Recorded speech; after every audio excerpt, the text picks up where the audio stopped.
Hello, welcome back to the workshop. In today's video, we're going to recondition the 70-year-old wheels from my 1953 NSU Max motorcycle. If that interests you, stay tuned. We'll get started.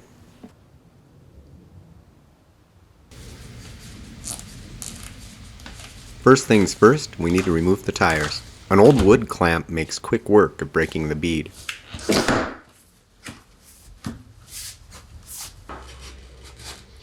These tires are 45-year-old Bridgestones. They're hard as a rock.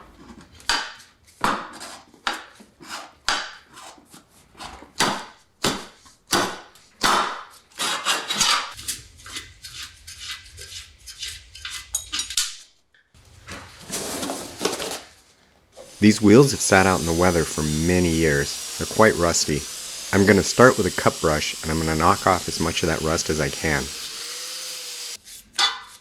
It's nearly impossible to get a wire brush on these spokes, so instead I'm going to use some phosphoric acid. That will dissolve the rust, leaving bare metal in its place.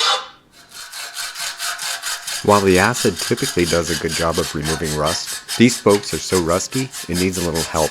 I'm using heavy grit sandpaper here to remove any rust and level out the pitting. To finish off the prep work and ready these for paint, I'm going to give them a coat with some SEM self-etch primer. With the rear wheel ready to paint, let's change our focus. Let's work on the front wheel.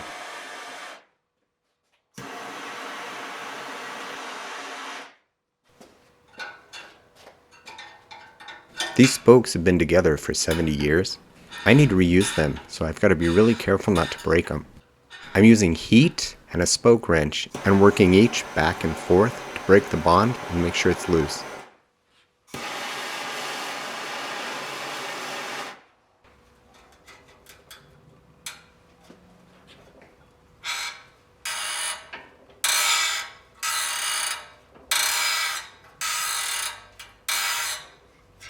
Once I've been around the wheel and I make sure each spoke is broken loose, I'll work my way around the wheel and I'll back each one out. You might be asking, Robert, why not use some penetrating oil here? The answer?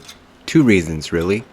The heat will burn it right off, but more to the point, I'm going to paint these. I don't want them oily before I start. When I did the back wheel, I did not take it apart. All the spokes were tight and the wheel ran true. I figured if I tried to take apart a 70-year-old wheel, I was going to break something. When I got the front wheel off though, it did have loose spokes and it did not run true. So the front wheel, it had to come apart. I heated up the nipples and I was able to work the spokes free using a spoke wrench. I got all of them off except two, and I did unfortunately snap two. Those other spokes, they were really rusty, so I cleaned them up on the wire wheel.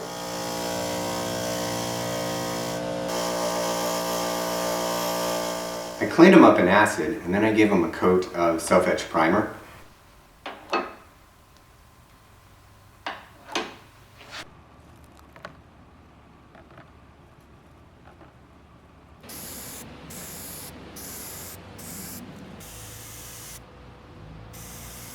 They turned out pretty nicely.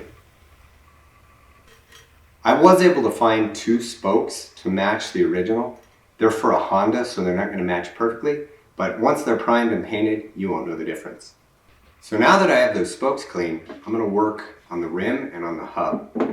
Both of these, I'm going to hit them with a wire brush to knock off as much paint and rust as I can.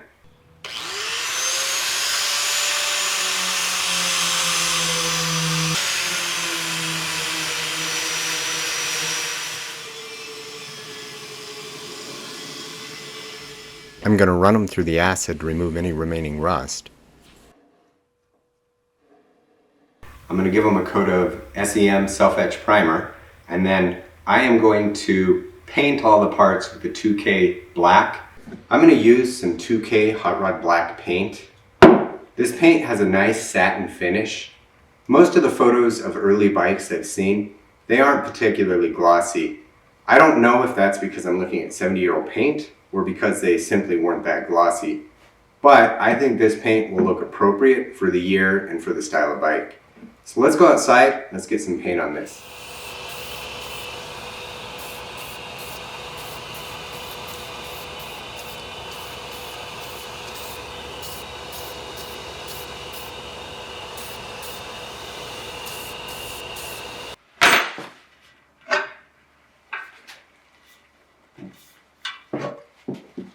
I got the wheel put back together. It took a little more time than I'd expected.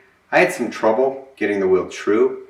I found out later, after looking it over, that there are some scratches in the rim, and they correspond with flat spots. And I think what happened is somebody was a little aggressive with some tire irons, and they actually bent the rim a little bit. And I'll spin it here so you can see what that looks like. The wheel runs true in this direction, but it's got that hop up and down. That is about as good as I'm going to be able to get this. So now I'm going to put a rim strip on it, put a tire back on. I'm using dishwashing detergent to lubricate the bead. This does a really good job. It won't damage the paint, and it's easy to clean up once the tire's on.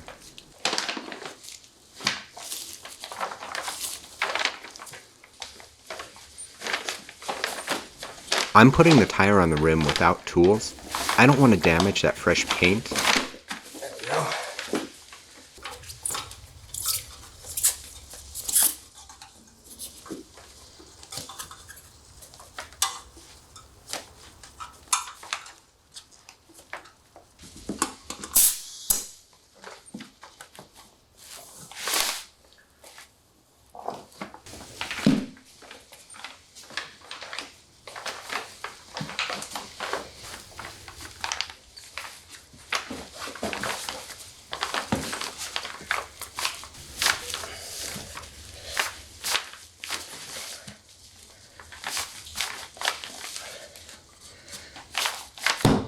Oh.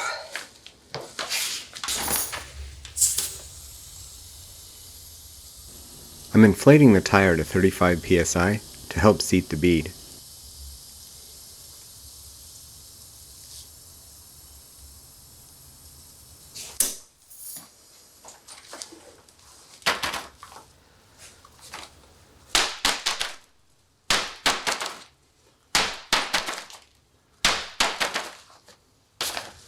I think that looks all right. I'm gonna go wash it now with some water, get the extra soap off of it, and then it's ready to go back on the bike. Yeah, really good results. Despite that slight bend in the rim, I'm really happy with how this turned out.